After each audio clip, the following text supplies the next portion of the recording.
समग्र शिक्षा मयूरभंज तरफ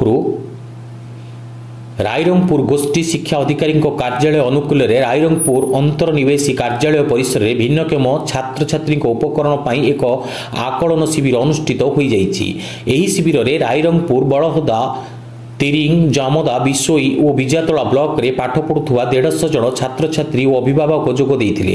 भुवनेश्वर स्थित कृत्रिम अंग निर्माण निगम एएलएमसीओ डॉक्टर दीपक कुमार जेना और बाघ श्रवण विशेषज्ञ डॉक्टर प्रदीप्त पात्र, कृत्रिम अंग विशेषज्ञ गोपाल तिवारी, डाटा असिस्टेंट उपस्थित रही केउ पिला केउ उपकरण पाइबे परीक्षा कर स्थिर करते। शिविर को मुख्य अतिथि भाव समग्र शिक्षा मयूरभंज जिला अंतर्निवेशी शिक्षा संयोजक निरंजन नायक और सम्मानीय अतिथि भाव रायरंगपुर अतिरिक्त गोष्ठी अधिकारी श्री हेमा माझी जोग देते।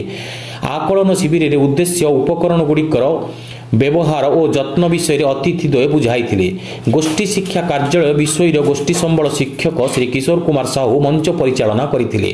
रायरंगपुर गोष्ठी संबल शिक्षक श्री महेश महापात्र और श्रीमती सागरिका पंडा तत्वावधान में शिविर परिचालना होता।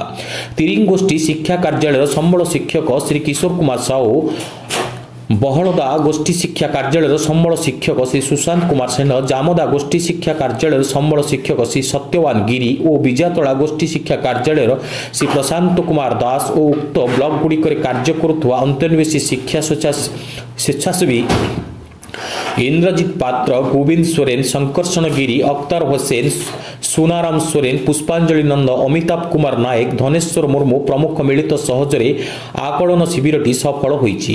उक्त आकलन शिविर में 70 जन विभिन्न उपकरण पाइबाकू योग्य विवेचित होइछन्ति।